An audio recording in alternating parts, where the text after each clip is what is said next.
இரட்டிப்பான நன்மையை தருவேன் என்றிரே, இன்றைக்கே தருவேன் என்று வாக்குரைத்தீரே.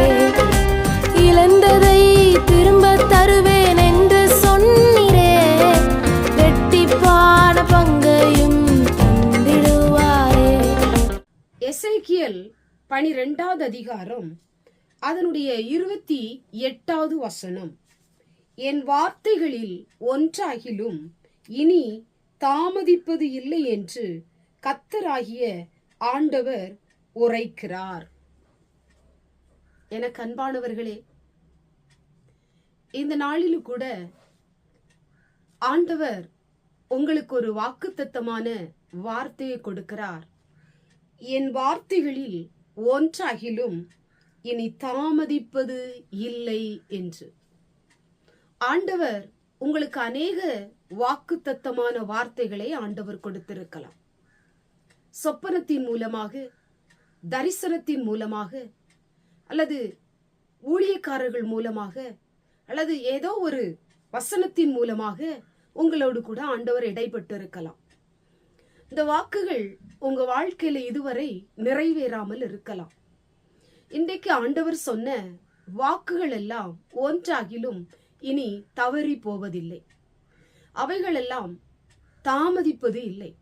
சீக்கிரமாய் ஆண்டவர் அதை நிறைவேற்றி முடிக்க போகிறார். உங்களுடைய ஊழியத்தை குறித்து, உங்களுடைய தொழிலை குறித்து, உங்களுடைய பிள்ளைகளுடைய எதிர்காலத்தை குறித்து, பிள்ளைகளுடைய படிப்பை குறித்து, வியாபாரத்தை குறித்து அநேக வார்த்தைகள் உங்களோடு கூட ஆண்டவர் பேசி இருக்கலாம்.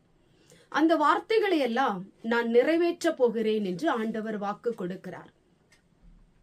இன்றைக்கு நிறைய பேரு ஆண்டவர் எனக்கு சொன்ன வார்த்தை ஏன் எனக்கு நிறைவேறவில்லை என்று சொல்லி நீங்கள் ஒரு கேள்விக்குறியோடு கூட இருக்கலாம். ஆண்டவர் உங்க கேள்விகளுக்கெல்லாம் ஒரு பதிலை ஆண்டவர் தரப்போகிறார்.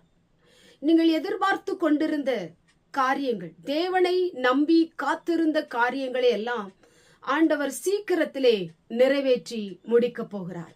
எனக்கு அன்பான தேவ பிள்ளையே, சொந்து போயிருக்கலாம், மனவேதனையோடு கூட இருக்கலாம், மனசுக்குள்ளே நீங்கள் அழுது கொண்டிருக்கலாம், உங்களுடைய காரியத்தை குறித்து யாரிடமும் சொல்ல முடியாதபடி தவித்து கொண்டிருக்கலாம். இன்றைக்கு ஆண்டவர் எல்லா தவிப்புகளையும் கர்த்தர் பார்க்கிறார். உங்களுடைய நெருக்கத்தை எல்லாம் கர்த்தர் பார்த்து கொண்டிருக்கிறார். நீங்கள் மனசுக்குள் அழுகிற அழுகையெல்லாம் கர்த்தர் பார்க்கிறார். ஆண்டவர் சொன்ன வார்த்தைகளை அவர் நிறைவேற்றி முடிக்க போகிறார். உங்களுடைய வாழ்க்கையை துளிர்க்கும்படி ஆண்டவர் செய்ய போகிறார். எத்தனை நிந்தைகள் உங்க வாழ்க்கையை உடைச்சிருக்கலாம், எத்தனை ஏமாற்றங்கள் உங்க வாழ்க்கையை நொறுக்கி இருக்கலாம், எத்தனை பேருடைய காரியங்கள் உங்க வாழ்க்கையில பலவீனத்தை கொடுத்து கொண்டிருக்கலாம்.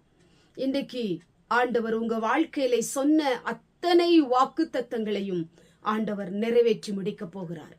ஆண்டவர் ஒரு காரியத்தை நிர்ணயம் பண்ணினால் அது நிச்சயமாய் நடக்கும். ஒருவேளை நீங்க நினைக்கலாம், இனி என் வாழ்க்கையில ஒரு துளிர் உண்டாகுமா, இனி இது நடக்காது என்று நம்பிக்கை அற்று போன நிலைமையில இந்த வார்த்தையை நீங்கள் கேட்டுக்கொண்டிருக்கலாம். நிச்சயமாக வாக்குரைத்தவர் நிச்சயமாய் உங்களுடைய வாக்குகளை ஆண்டவர் நிறைவேற்றுவார். உங்களுடைய வாக்குத்தத்தங்கள் மேல் கர்த்தருடைய வல்லமை இறங்கி வரப்போகிறது. அது உயிர்ப்பிக்கப்பட போகிறது, அது துளிர் விட போகிறது, அது நிறைவேறுவதை நீங்கள் பார்க்க போகிறீர்கள்.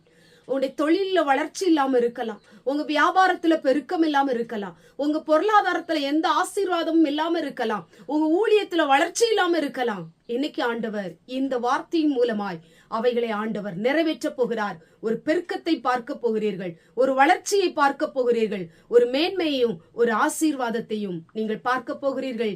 இனி தாமதிப்பது இல்லை என்று ஆண்டவர் சொல்லுகிறார். இந்த வார்த்தையை கேட்டுக்கொண்டிருக்கிற தேவ பிள்ளையே, உடைய வாக்குகளை கர்த்தர் நிறைவேற்ற போகிறார். தேவன் உங்களுக்கு கொடுத்த வார்த்தைகள் உண்மை என்றால் அது நிச்சயம் உங்க வாழ்க்கையில நிறைவேறும்.